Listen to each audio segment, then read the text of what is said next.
Welcome to the Zandbergen Report, where wealth strategies and investment wisdom collide, featuring your distinguished host and certified financial planner, Bart Zandbergen. Welcome to the Zandbergen Report, a showcase for wealth strategies and investment wisdom that's essential for our evolving world. I'm your host, Bart Zandbergen. I have in studio with me my trusty partner, Letitia. Letitia, hello. Hello. And as always, Paul. The grumpy old Paul here, wondering, you're going to do my favorite topics today here. It is. I think it is one of your favorite topics. So we're going to continue our theme of what keeps you up at night, and we've decided to uncover one of the biggest ones. Paul's biggest concern is retirement planning. Yeah, it used to be you could figure this stuff out, but now, hey, lucky us, we're going to be the longest lived generation in history, and we got less money saved and no pension. So lucky us. How am I going to live to be 100? So that is definitely one of the issues, and we might as well start with that. People are living longer. As recent as about 50 years ago, average life expectancy was 65, 66. And retirement age was 65, so there really wasn't that long of a retirement. So now the average life expectancy is what now, Letitia, for male, female, give or take? Much longer.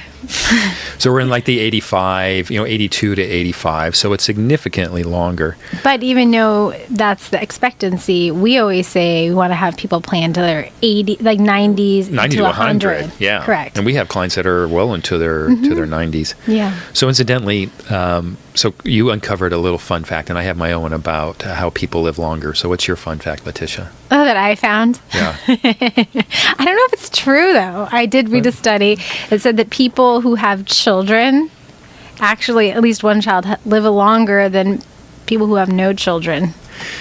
Yeah. Not when they're teenagers. Yeah. or even younger. And when you shared that with me, I had to rethink that. Like, I'm certain I have years off of my life scraped away. So according to this Harvard study that I read, it had to do with two things. One, it had to do with more social interactions when you were older. So people were visiting you, those family members, children, loved ones that cared about you, that shared those family memories, and it kept you, for better lack of another word, a will to live. Mm-hmm. And then the second thing had to do with those children or grandchildren and these heirs. What they were doing is they were taking care of you. So it could potentially be if you were in a home, they were visiting you, or they're taking you to the doctors. They're actually checking in on you, and they're helping you with sometimes day to day or periodically. So that's kind of where that information was stemming from, physically in your older years. Yeah. Mm-hmm. So I had read something recently that didn't talk about children, but a couple other things I thought were super interesting. And this book studied Centurions, so those who had reached the age of 100. And they found that every single one of them had these common traits. One, they all drank some sort of alcohol on a very limited basis. Uh-huh. Two, they had some sort of higher belief, some sort of higher spiritual belief. Mm-hmm. And three, they all ate meat. So there was no vegetarians. Interesting. And what I find really interesting about that is there was... You do all those things? I do all those things, which made me feel really good. But I used to work with an advisor who did none of those things. Oh, no. So it was with great joy that I present this to him. Oh, that's terrible. He immediately started looking at his spirituality, and I think he took a drink. So you changed his life. So you do have an impact in people's lives. I think I had some impact. So to take it one, so we're, with regards to that and living longer, I think we have, there's many different aspects of that. And, our current generation, I think you're on kind of the real tail end of it, and Paul and I are closer to the other end of it. But it's called the sandwich generation. Uh-huh. And that is, and there's so many examples, and I'm one currently, is we're taking care of both sides of our generation. So I'm, call me a parent. I'm still assisting to a certain degree. Well, of course, my 3-year-old. A certain degree. But many listeners know I have older children as well. And so, when I by older, they're in their 30s. But anyway, they require assistance more often than I would like.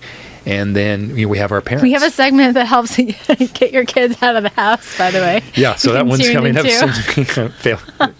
The failure to launch No, syndrome. but like you said, you're defining a sandwich Yeah. parent. What that means is you're still taking care of your kids, but also having to think about your parents as well. Poor Paul over here, We're he's losing not him. doing well. losing I'm him, afraid we struggling need here. some hand sanitizer just to be in here today. So for that, so we're living longer. We're, as a sandwich generation, we're taking care of our elder and or failing parents. We're taking care of our kids who are staying at home longer. So, and what's the common theme behind all that? Money. Both of those things cost money. Right. Living longer costs money. We're gonna get into that. So just taking a step back, just to putting some context of what we said. If you, in the back of your mind, say, I want to retire at age 65, I don't know what, everyone's number is a little different, but let's just say it's been kind of a number people have had in the back Yeah. of their mind. I want to retire at age 65. Now, you should plan on making and having enough savings to be able to cover 30 to 40 years after you retire. So let that sink in a little bit, because Yeah. that's a lot of years to be able to make sure your nest egg covers, and we help our clients get there. But things you want to take in consideration is, what are your costs of living today, and assume, okay, maybe medical expenses goes up, or maybe you pay off your house, but you have to take in consideration of what's that number look like that you need every single year. And then you have to take in consideration of that for 30 to 40 years. Right. And then, I mean, you get a little bit of a perk. So maybe you have some Social Security, or maybe you have a pension. If you're my age, pension's unheard of. You're self-funding, so you better be like maximizing your self-funding. So then that way you're taking advantage of that when you retire. But there's these other buckets that help assist. But at the end of the day, you still have to meet that amount of money each and every year, and having that compound. And oh, by the way, you want to have your money at least do better than inflation and all those other fun things that are going Yeah. against you once you're not making money. So, what I would advise our listeners is, as they work with their advisors, is to really take a hard look at, first of all, what their current expenses are. Yeah. And then just to share what we do, so that the audience can take that as an example. As you know, there's certain expenses that are not impacted by inflation, and those might be your mortgage or any fixed rate loans that you might have. Those are Yeah. fixed; they're not going to Yeah. go up with inflation. But pretty much everything else, maybe to certain degrees, the cost of milk is going to go up a certain degree, the cost of travel, the cost of fuel, and all those need to be reflected properly, because what costs $1 today, 20 or 30 years from now, is going to cost a lot more than $1. And I think the other thing to really make sure that it is planned for is realistic on how long certain expenses are going to last. Right. Because that can work both as a positive and a negative towards your retirement planning well-being. As an example, someone may come out of the gate, and most of our clients, as you know, do this. They'll come out of the gate, so gun-ho on travel, and they Right. may have on relatively speaking, a pretty big travel budget. Yeah. But what you and I have both found is that doesn't last forever. Either it gets old, and or they're incapable of travel, or like I said, maybe they're just like, hey, we've done it, we've seen everything, and I just want to kind Yeah. of chill out here at home. Yeah. So, and I think in proper retirement planning, it's just take an example. Someone retires at 65. They Let's have make 10 it to simple. 15 years 10 to of 15 retirement. years of whatever They're that gonna do more more significant budget of travel, and then maybe they cut it to 1/3, because they're going to go visit kids or grandkids once Right. or twice a year. Yeah. So I think that's important. Activities, someone may be like all into golf. We have a handful of clients that are so into golf, and that's potentially going to slow down, I don't know, at age 80 or 90, whenever Yeah. you can't throw a club around. Yeah. So those are kind of the realistic things, and I think super important. And beginning, and I think there's going to be a few cliches in today's show, but beginning with the end in mind, I think, is so important when it comes to this kind of planning. And then and I think I'm probably going slightly off of our agenda here, but planning properly as far as the investment return / the delta between return and expense. So, as you know, we like to see at least a 2% spread between investment return versus the income withdrawal. I mean, that's a perfect world. But I that's like not a 4%. spread. That's me. The minimum is 2. Yeah. But, on the other hand, there's, I've said this, early on in my kind of my revelation show is I don't think there's any absolutes. And so Right. we both have clients that have well taken care of any of their kids, beneficiaries, and siblings. And for the rest of their money, they want to spend it. Yeah. So in that case, you don't need that delta. You just need the proper plan to say, hey, what if you live to 100? Yeah. Let's not Yeah. exhaust that money before you're gone. Yeah. So all that, I think, can be accomplished not only by creating the plan, but by regularly checking in and updating.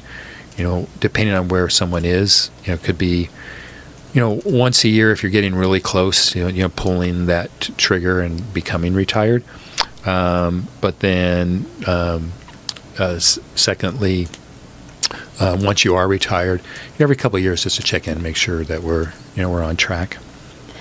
Yeah, I would say there's a couple different phases when you're preparing for retirement, and we should at least address them. So when you're preparing, so I would say the first phase is when you are leading up to and preparing for retirement, and then kind of making sure, like what you're talking about, making sure that all these numbers are in line, and like what I'm saying, are these numbers, do we have enough for retirement to be able to get us through? And then the second thing is I would say, within the 12 months before retirement and the next 24 months after retirement, I think that's kind of like a transitional time that people are trying to figure out, okay, how am I going to replace my paycheck, and how am I living, and what does that look like in that transitional phase? I see it all the time. It's pretty much like clockwork, and people are trying to figure out what that looks like, and it takes a good 6 to 8 months to kind of get into that routine and what that looks like to kind of give them a peace of mind. And then the third segment is really in retirement and kind of getting the flow of what that looks like, and kind of readjusting what their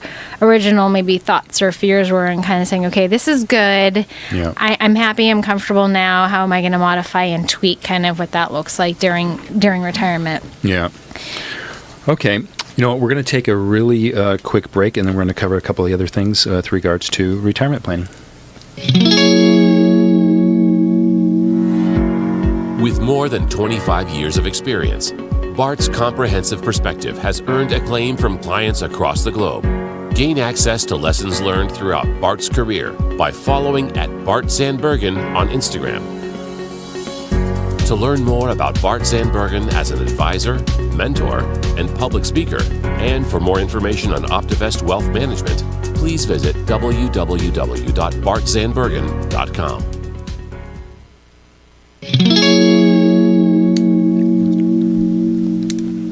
All right, welcome back, everyone. I know, Tish, you wanted to add something? Yeah, so I know that we were talking about how much money you needed during retirement, and I know we just originally threw out there, okay, well, you're drawing X amount of money. I want to be able to emphasize a couple different ways of how you can make your money last. And maybe it just seems like a no-brainer for us, but maybe we'll just point it out to people. So some of the options when you're in retirement, you can pull money from savings. So like, let's say you're checking in the savings account. You can pull money from your investments and retirement accounts. And then you can also have some passive income that you have, maybe that's saying that you have rental property in the side, or you are still having a business, and maybe you're doing consulting, or maybe you're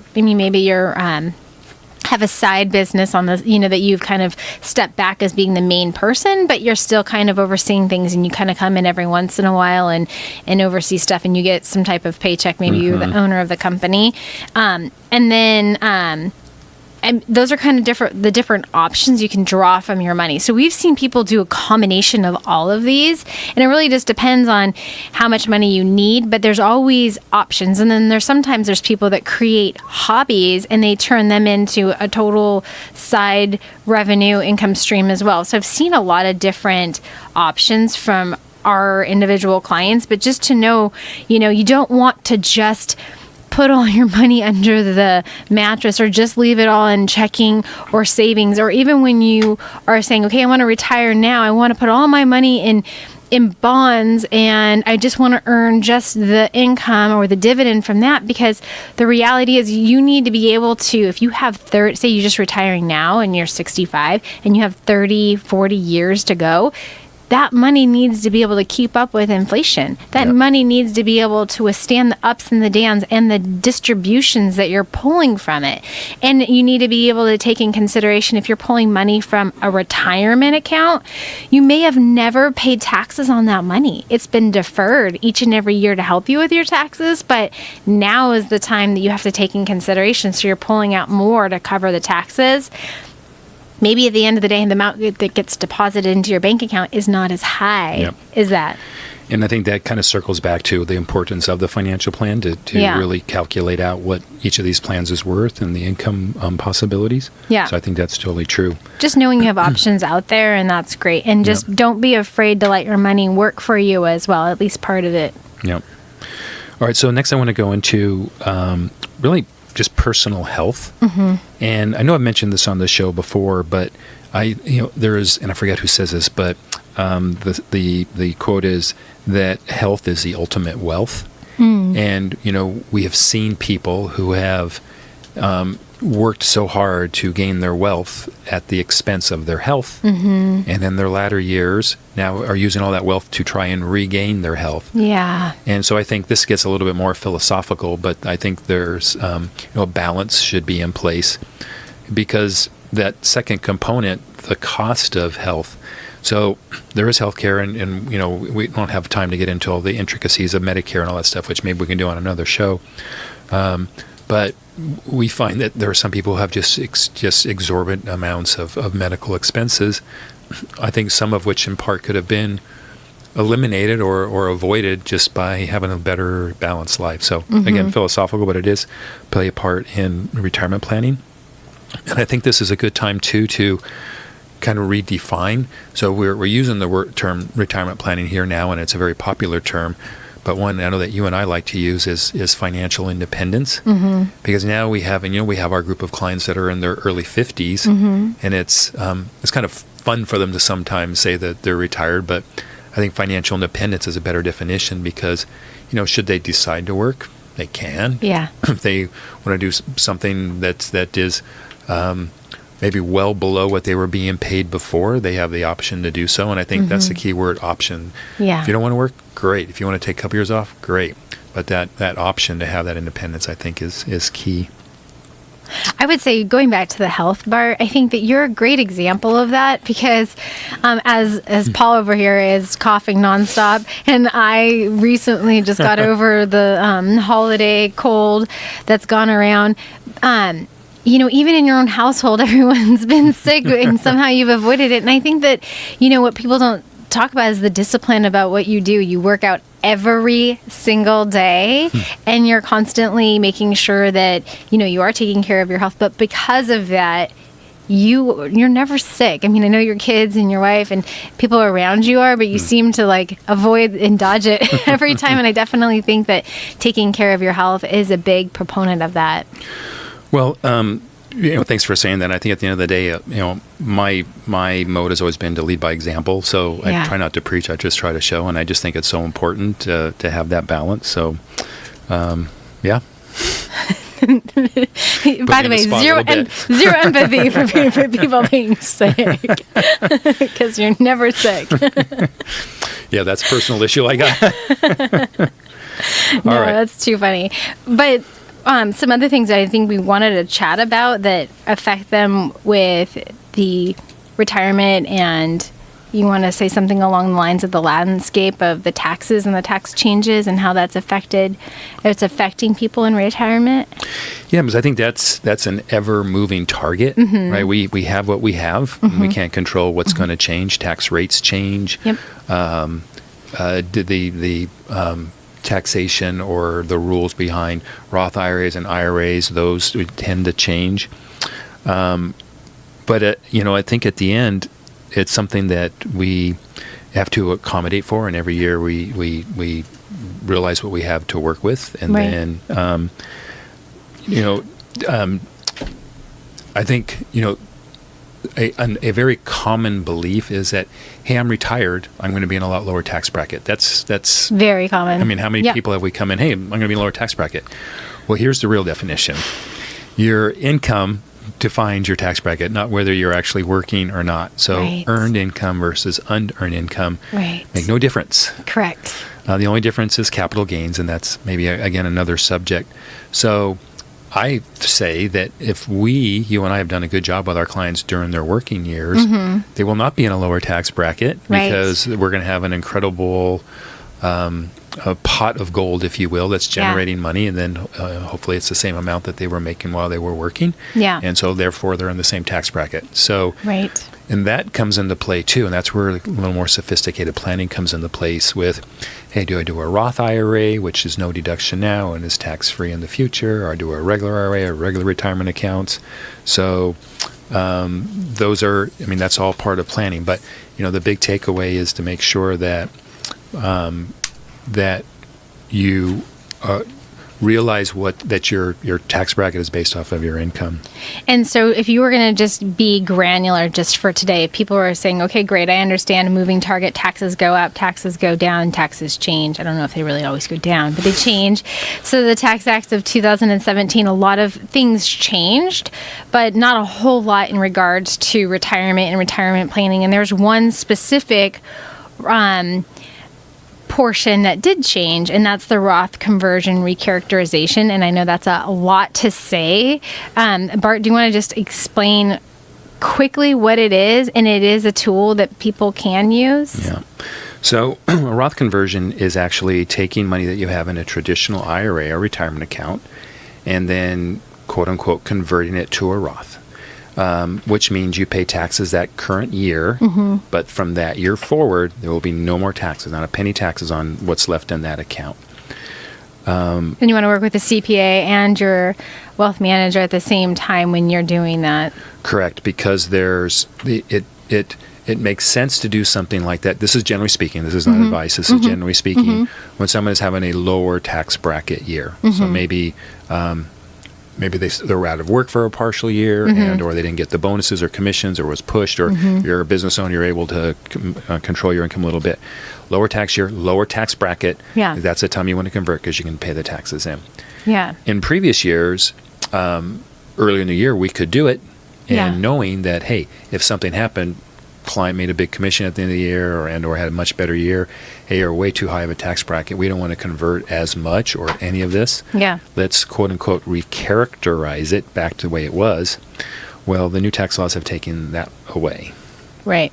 So we have to be a little more careful in the planning of whether or not we want to do that. Right. And something I think is really wonderful is if it's done right, clients at the end of the day say they don't qualify for a Roth because of their income level, husband and wife, the amount of money that they've made each year, that there's certain levels and caps that you have on an income level. And then once you hit that, you can't do a Roth anymore. So this gives them the opportunity to be able to do that. And then again, if they've done the Roth over a number of years later on in life, they can start pulling that money out and not have to pay taxes on that. And so we have some clients that do that and have had a great strategy, and they have done incredibly well. So now later on in life, when they're retired and they're in the latter part of their lives, they're not having to be as stressed out about the taxes associated with it because they have a bigger bucket of money that's being pulled out each and every year that's tax-free. Yeah. We're running we're getting towards the end, short on time, but, I just wanted to maybe use a couple of stories of clients. And, I think this is the reason that you and I are in the business. It's helping people and get to this point. Yeah. And the trust and faith that they place in us really just makes, I think, our career, our job worthwhile. And we've had, and it seems like in the last few years, we've had many more than usual. We had a couple, of course, the group that sold their business, and that was a whole other type of retirement, financial independence planning. But for the others who have worked hard, their entire lives and saved a few $1 million and working so closely with us to, hey, can we do this? Yeah. And I always say retirement planning is a lot like steering a big cruise ship. Yeah. Because you want to make the earlier you plan, the earlier you can start to make turns, because you can't make a 90-degree right turn with a cruise ship. You're going to hit an iceberg. Yeah, that's right. So I would really encourage our listeners to start early, plan early. Yeah. And my older kids, I had a rule, not that meant anything. They had to do their 401ks and IRAs, and it worked for about a year or two, and then that kind of fell off. And now that they're older, they're really wishing they would have kept that going. So the early you start, clearly there's compound interest, there's time, and there's no better combination of things. Yeah. And I would really encourage our listeners to do so. And also making sure that if you are in a place in your life that you know that you want to leave something to your heirs, I think that earlier that you can have the discussion with them about what your plans are and clue them in at least a little bit, so then that way that they know, and they might have some ideas. I know it sounds crazy, these young bucks here that might have some ideas, but just in general, at the end of the day, making sure that if you have a legacy you're passing on to your heirs, that you're being able to do it in the best fashion possible, and then everyone is really taken care of and your wishes are followed through on. Yeah, exactly. All right, we're at the end, and Tish, I know that this is your favorite part, to tell everyone how to reach us, find us, follow us. So you're on. Yeah, you're going to tell the email address, but I'm going to say log in, and our Zandbergen Report, Wealth Strategies, and Investment Wisdom. We are all over the place on podcasts, so Podbeam, and we're on iTunes and iHeart and several others. So you can even just go to Google and put in Zandbergen Report, Wealth Strategies, Investment Wisdom. And we're also on social media, and we like to get questions and answers there and kind of do a lot more engaging with our clients and audience. And we are on Instagram, and we are on Facebook and Twitter and LinkedIn, all these fun sites. And you can also go to our website as well to find out more about us. And also, if you have things that you want to know or that are on your mind, that we're here. So I'm Letitia Birbaum, and that's Letitia Birbaum, Berbaum, and then it's at all those sites. And then Bart, you want to say yours? Sure, it's Bart Zandbergen, and our direct email for the podcast is podcast@bartzandbergen.com, and it's BartzandBergen. Great being in studio this week. Look forward to seeing and talking to everyone next week. Have a great week. Cheers. Tune in next week for the latest edition of the Zandbergen Report, Tuesdays at 2 p.m. Catch up on our recent shows by visiting bartzandbergen.podbean.com. The Zandbergen Report is also available on iTunes, iHeartRadio, and Spotify. Interested in being a featured guest on our show, or have a question you'd like to hear us answer? Email podcast@bartzandbergen.com. Bart A. Zandbergen, CFP, and Letitia Birbaum, AIF, are registered investment advisors with Optivest Inc. and registered representatives with Gramercy Securities Inc., member FINRA and SIPC. Investment advisory services are offered by Optivest Inc. under SEC registration.